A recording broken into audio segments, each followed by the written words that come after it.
새벽기도에 나오신 여러분들을 주님의 이름으로 환영합니다. 다 함께 샘물의 기도로 기도드리겠습니다. 마음 모아 샘물의 기도를 하나님께 드립니다. 먼저 우리 믿음을 고백합니다. 주께서 심지가 견고한 자를 평강하고 평강하도록 지키시리니 이는 그가 주를 신뢰함이니이다. 아멘.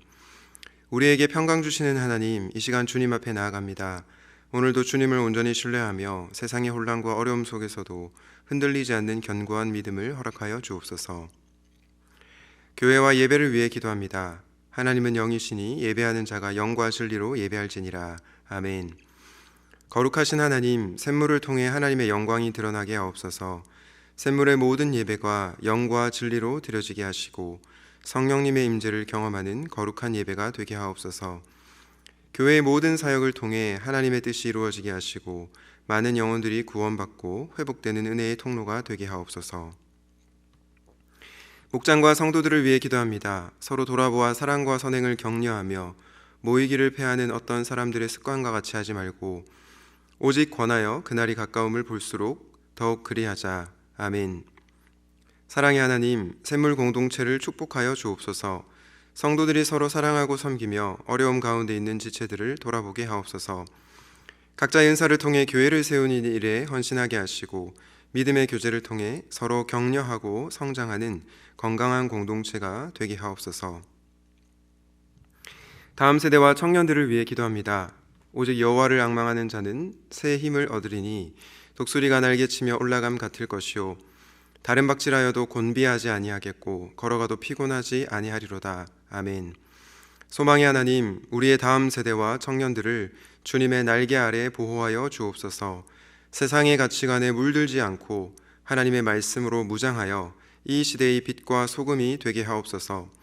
주님을 향한 열정으로 하나님 나라를 위해 헌신하며 비전과 꿈을 통해 하나님의 영광이 드러나게 하옵소서. 나라와 선교를 위해 기도합니다. 내가 민족들 가운데에서 주께 감사하며 열방 중에서 주를 찬송하리이다. 대저 주의 인자하심이 커서 하늘에 미치고 주의 진실은 궁창에 이르나이다. 아멘. 열방의 주인이신 하나님, 우리나라의 지도자들을 축복하셔서 공의와 진리로 국민을 섬기게 하옵소서. 세계 곳곳의 선교사들을 보호하시며 샘물이 기도와 물질로 선교 사역에 동참하게 하옵소서.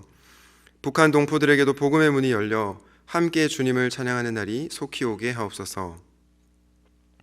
오늘도 우리의 걸음을 인도하시는 예수님의 이름으로 기도합니다. 아멘.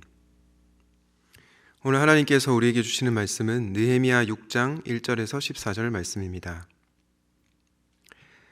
산발락과 도비아와 아라비아 사람 게셈과 그 나머지 우리의 원수들이 내가 성벽을 건축하여 허물어진 틈을 남기지 아니하였다함을 들었는데 그때는 내가 아직 성문의 문짝을 달지 못한 때였더라. 산발락과 게셈이 내게 사람을 보내어 이르기를 오라 우리가 오노 평지 한 촌에서 서로 만나자 하니 실상은 나를 해하고자 함이었더라. 내가 곧 그들에게 사자들을 보내어 이르기를 내가 이제 큰 역사를 하니 내려가지 못하겠노라. 어찌하여 역사를 중재하게 하고 너희에게로 내려가겠느냐 하며 그들이 4번이나 이같이 내게 사람을 보내되 나는 꼭같이 대답하였더니 산발랏이 5번째는 그 종자의 손에 봉하지 않은 편지를 들려 내게 보냈는데 그 글에 이르기를 이방 중에도 소문이 있고 가스무도 말하기를 너와 유다 사람들이 모반하려 하여 성벽을 건축한다 하나니 네가 그 말과 같이 왕이 되려 하는도다. 또 내가 선지자를 세워 예루살렘에서 너를 들어 선전하기를 유다의 왕이 있다 하게 하였으니 지금 이 말이 왕에게 들릴지라. 그런즉 너는 이제 오라 함께 의논하자 하였기로 내가 사람을 보내어 그에게 이르기를 네가 말한 바 이런 일은 없는 일이요 너희 마음에서 지어낸 것이라 하였나니 이는 그들이 다 우리를 두렵게 하고자 하여 말하기를 그들의 손이 피곤하여 역사를 중지하고 이루지 못하리라 함이라. 이제 내 손을 힘있게 하옵소서 하였노라. 이후에 무헤다벨의 손자 들라야의 아들 스마야가 두문불출하기로 내가 그 집에 가니 그가 이르기를 그들이 너를 죽이러 올 터이니 우리가 하나님의 전으로 가서 외소 안에 머물고 그 문을 닫자 저들이 반드시 밤에 와서 너를 죽이리라 하기로 내가 이르기를 나 같은 자가 어찌 도망하며 나 같은 몸이면 누가 외소에 들어가서 생명을 보존하겠느냐. 나는 들어가지 않겠노라 하고 깨달은즉 그는 하나님께서 보내신 바가 아니라 도비야와 산발랏에게 뇌물을 받고 내게 이런 예언을 함이라. 그들이 뇌물을 준 까닭은 나를 두렵게 하고 이렇게 함으로 범죄하게 하고 악한 말을 지어 나를 비방하려 함이었느니라. 내 하나님이여 도비야와 산발락과 여선지 노아디아와 그 남은 선지자들 곧 나를 두렵게 하고자 한 자들의 소행을 기억하옵소서 하여노라. 아멘. 오늘의 말씀은 리더의 품격입니다. 저는 오늘 느헤미야 말씀을 묵상하면서 공동체를 세우고자 하는 하나님의 열심도 대단하지만 공동체를 무너뜨리려고 하는 대적자들의 열심도 굉장히 크구나라는 깨달음을 얻게 되었습니다. 그 인물들의 대표적인 이름은 바로 산발락과 도비야였죠. 그들이 어떻게 행동했습니까? 느헤미야 앞의 내용인 4장에 보면 산발락과 도비야가 유다 사람들을 비웃고 조롱했습니다. 이것은 외부적인 위협으로 볼 수 있습니다. 그리고 느헤미야 5장에서는 내부적인 위협이 있었죠. 바로 경제적인 문제로 공동체의 분열이 일어났습니다. 이렇게 내부적으로 외부적으로 공동체를 무너뜨리려는 여러 시도들이 있었지만 결국은 실패로 돌아갔습니다.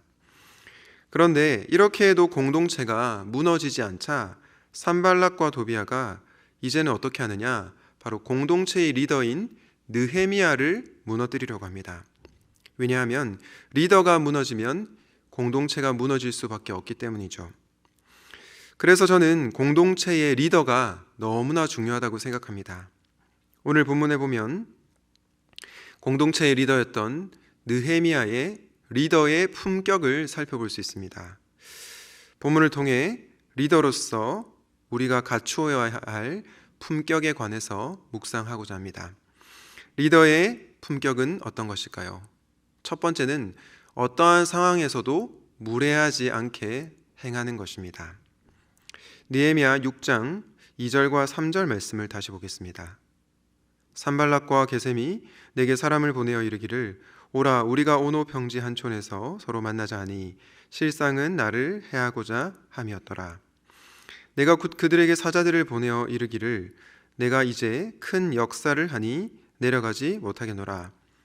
어찌하여 역사를 중재하게 하고 너희에게로 내려가겠느냐 하매. 방금 우리가 읽은 2, 3절에 보니까 산발락과 게셈이 느헤미야에게 어떤 제안을 합니까? 오노 평지 한 촌에서 만나자고 제안합니다. 그 의도가 무엇일까요? 실상은 느헤미야를 해하고자 하였던 것입니다. 사람들이 잘 모이지 않는 한적한 오노 평지에서 느헤미야를 제거하려고 했던 것입니다.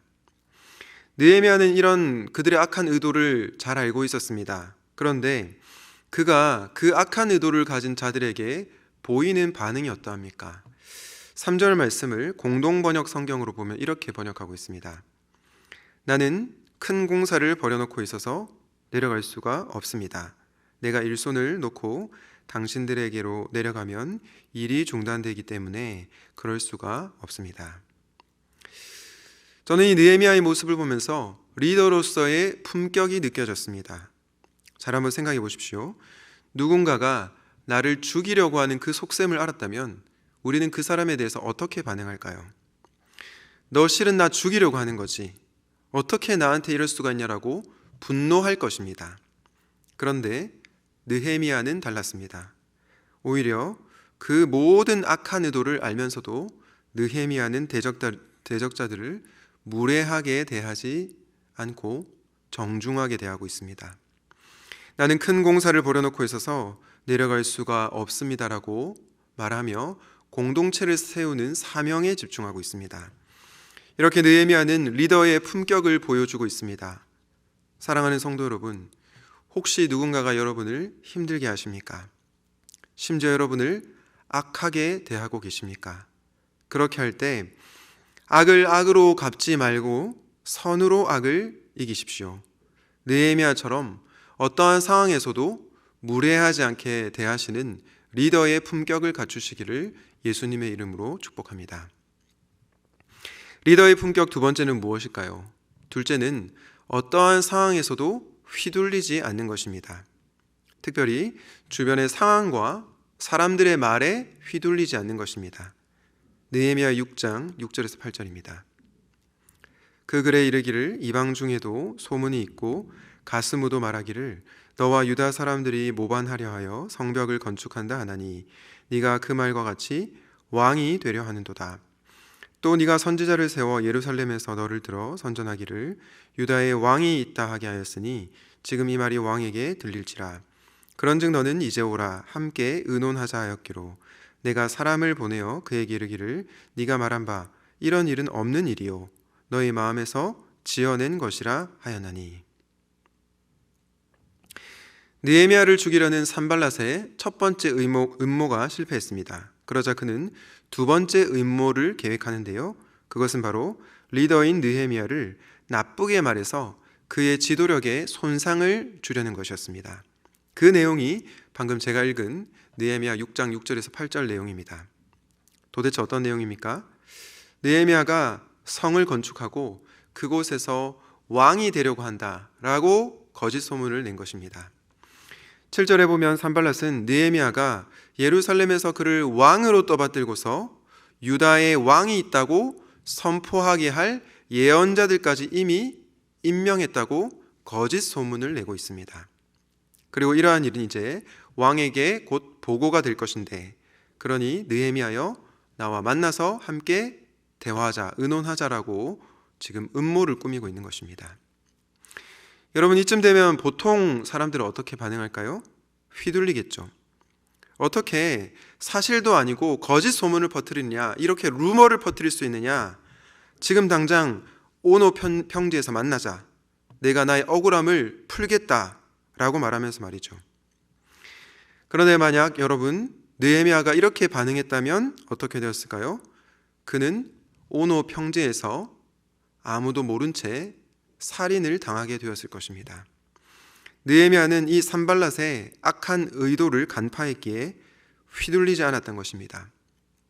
그리고 8절에서 너무나도 의연하게 이렇게 말씀합니다. 당신이 말한 것은 사실이 아닙니다. 당신이 마음대로 생각하여 꾸며낸 것뿐일 뿐입니다. 라고 말하고 있습니다. 저는 느헤미야의 이런 모습을 보면서도 리더의 품격을 느낄 수가 있었습니다. 여러분, 혹시 누군가가 여러분에 관해서 거짓 소문을 퍼뜨리고 계십니까? 그리고 악한 의도를 전파하고 있습니까? 누군가 여러분을 핍박하고 있습니까?